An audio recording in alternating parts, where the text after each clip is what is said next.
The underworld had known silence since the fall of its ruler, when Kratos, the ghost of Sparta, had driven his blades through Hades. The god of the dead had been left to wither in his own domain, his soul ripped away, his power scattered like ashes upon the river Styx. Yet even in the deepest void, where the weight of eternity crushed all that remained, his hatred had not died. It lingered, festering, growing stronger in the absence of light.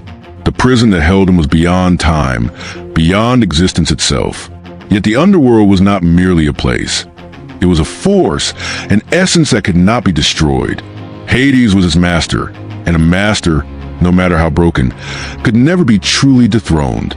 The remnants of his being gathered like a storm, swirling, reforming. The black rivers of death trembled, their cursed waters drawn to his presence. His voice, once silent, became a whisper, then a growl, then a roar that shattered the stillness. Power surged through the ruins of his palace. The walls trembled, the great chains that bound him cracked, and the gates of the underworld groaned open once more. Souls long forgotten shuddered in fear as darkness reclaimed its throne. Hades had returned, far above the mortal world. Where the sea met the sky in a perfect horizon, Themyscira stood untouched by time, a paradise of warriors. Its marble towers gleamed in the sun, its rivers ran pure, and its forests whispered with the echoes of ancient gods. For centuries, the island had remained beyond the reach of men, a land of strength and wisdom, unyielding and eternal. But on this day, the sky was wrong. Clouds gathered where there should have been none, thick and heavy with an unnatural force. The winds carried a chill that did not belong in summer, an eerie stillness settling over the island. Birds had stopped singing. The waves, once gentle, crashed violently against the shores. The earth trembled with something unseen. Diana, princess of the Amazons, stood at the highest point of Themyscira, her gaze fixed upon the darkening horizon. She could feel it, a presence beyond the physical world, creeping through the cracks of reality. Her warrior's instincts, honed by years of battle, screamed in warning. Then, the first scream tore through the air. From the sacred burial grounds at the heart of the island, the earth split open. The marble tombs of fallen Amazons crumbled as an unholy force surged from beneath. The dead, once honored and laid to rest, began to rise. Their bodies, decayed yet held together by unnatural energy, moved with eerie precision. Their weapons, still sharp, gleamed with a darkness that did not belong in Themyscira. The Amazons, though fearless, faltered at the sight of their fallen sisters standing once more. The very essence of their home, built on honor and respect for the dead, had been defiled. Warriors rushed to their positions, but confusion clouded their resolve. This was not an enemy they had faced before. Diana did not hesitate. She leaped from the cliffs, landing amidst the chaos. The moment her feet touched the ground, the battle had begun. Kratos, the ghost of Sparta, had known many battles. He had felled gods, toppled titans, and walked the path of destruction that few could ever comprehend. His past was one of blood and fire, yet in recent years, he had sought something beyond war. He had left the ruins of Olympus behind, traveling across lands where his name held no meaning. But peace was never meant for him. In the dead of night, he woke with a start. The air around him was heavy, thick with a presence he had hoped never to encounter again. The scent of the underworld clung to him, as if the realm itself had reached out and brushed against his skin. Something was calling him back. The whispers of the dead clawed at the edges of his mind, and though he had long cast aside the chains of Olympus, he knew that this battle was not one he could ignore. Hades had returned, and if Hades had returned, the balance of all realms was in jeopardy. Kratos had once slain the god of the underworld with his own hands, but death was never absolute among the gods. He had learned this lesson time and again. If Hades had risen, it meant something darker was at play. And so, with his blades once more strapped to his back, Kratos turned toward the storm on the horizon. The battle awaited. As Kratos journeyed toward Themyscira, the world itself seemed to shift. The skies, once open and vast, grew heavy with dark clouds. The lands he passed through bore the scars of something unnatural. Villages emptied overnight, their inhabitants vanished as though consumed by the void. Shadows stretched unnaturally long, and in the corners of his vision, he glimpsed figures that were not truly there. The grip of the underworld was spreading. At the same time, Diana fought relentlessly against the risen dead. Themyscira had never known such an enemy. These warriors were not mere phantoms, but twisted echoes of their former selves, corrupted by Hades' will.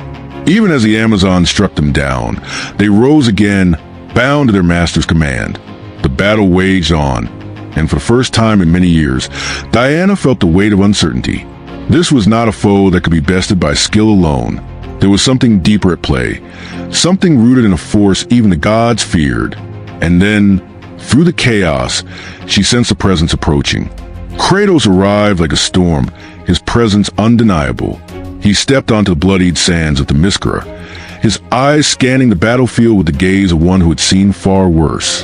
The Amazons, wary of this unknown warrior, hesitated, but Diana knew him by reputation. She did not need to ask why he was here. She already knew the battle against Hades was just beginning.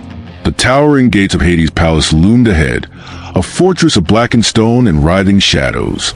The very air crackled with malevolent energy, thick with the cries of lost souls bound to the will of the god of the dead. Flames flickered along the obsidian walls, casting an eerie glow upon the throne that awaited within. Diana and Kratos advanced to the palace's cavernous halls, their every step echoing through the emptiness. The ground beneath them was slick with the essence of the underworld, shifting, restless, alive. The shadows twisted as they passed, reaching for them like unseen hands yearning to pull them into the abyss. Then, the great doors swung open on their own, revealing the heart of the underworld. At the end of the grand chamber, seated upon a throne sculpted from the bones of fallen warriors, Hades watched them with a gaze as dark as the void itself. His presence was suffocating, a force that pressed down upon the soul, threatening to drown them in despair. The god of the dead had grown stronger. His body, wreathed in armor forged from the suffering of the damned, pulsed with unholy power. His helm, adorned with the twisted faces of lost souls, concealed his true expression, but his eyes burned through the darkness with an unnatural glow. The chains of Tartarus coiled around his throne, moving like living serpents ready to strike. Kratos and Diana knew that words would be wasted here. Hades did not bargain. He did not negotiate. He ruled over the realm of death with absolute authority, and they were intruders in his dominion. With a single motion, the god of the underworld rose, his enormous frame towering over them like a titan of old. The chamber trembled as he raised his hand, summoning the spirits of the fallen to his side. Ghostly warriors, their forms twisted by agony, emerged from the abyss, their spectral blades gleaming with accursed light. Then the battle began. The chamber erupted into chaos as the spirits of the dead surged forward, their howls filling the air like a storm of torment. Diana moved with blinding speed, her blade flashing as she cut through the spectral warriors. Though they had no flesh, her divine weapons tore through their forms, unraveling them into wisps of pale smoke. Kratos met the onslaught with fury, his blades of chaos igniting as they carved through the horde. The dead swarmed him, grasping at his limbs, attempting to drag him into the abyss, but the ghost of Sparta fought like a beast unleashed. His blade spun in violent arcs, severing limbs, shattering ethereal forms, his every strike fueled by an unrelenting wrath. But Hades was not a god to be ignored. With a single gesture, he commanded the chains of Tartarus to lash out, the massive tendrils surging through the air like iron whips. One struck Kratos with devastating force, sending him crashing into the far wall. The impact shattered the stone, cracked spiderwebbing outward as he rose in the rubble, his eyes burning with unyielding defiance. Diana turned her focus to Hades himself, leaping into the air and bringing her sword down upon him with divine might. The god of the underworld raised his massive gauntlet and caught the blade mid-strike, his strength nearly unmatched. A surge of dark energy burst from his grasp, hurling Diana backward.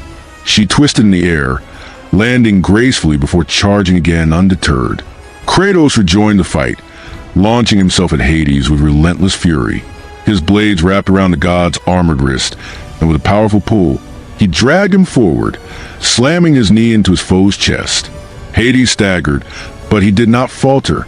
Instead, he summoned his terrible weapon, a colossal two-pronged spear imbued with the very essence of the underworld. With a single swing, he unleashed a wave of soul-rending energy. The blast tore through the chamber, its power shaking the very foundations of the realm. Kratos and Diana barely evaded the attack, the sheer force of it tearing apart the spectral warriors caught in its wake. Diana rushed forward once more, her lasso glowing as she flung it toward Hades. The golden cord wrapped around his wrist, binding him in divine energy. For the first time, he faltered, the magic of the lasso forcing his movements to slow. Seizing the opportunity, Kratos roared as he drove his blades deep into Hades' side, the god letting out a thunderous bellow as ichor spilled from the wound. But the god of the underworld did not fall so easily. Summoning his full power, Hades unleashed a cataclysmic force that sent both warriors flying. The ground beneath them cracked open, revealing an endless void where tormented souls clawed desperately for escape. The air grew heavy with the weight of 1,000 voices, whispering, pleading, cursing. Hades loomed over them, his spear raised high, prepared to strike the final blow. As the spear descended, Diana moved first, summoning every ounce of her strength. She raised her shield, the divine metal catching the full force of strike. The impact sent shockwaves through the chamber, but she did not yield. With a mighty push, she deflected the spear, the weapon's dark energy crackling as it carved into stone beside her. Kratos, unrelenting, took advantage of the opening. With a powerful leap, he landed atop Hades, his fists hammering into the god's armored form. He tore at the helm, ripping it free and revealing the true visage of the god beneath, a face twisted by centuries of malice and rage. The moment of vulnerability was all they needed. Diana lunged forward, her blade finding its mark. The Amazonian steel drove into Hades' chest, piercing through godly flesh.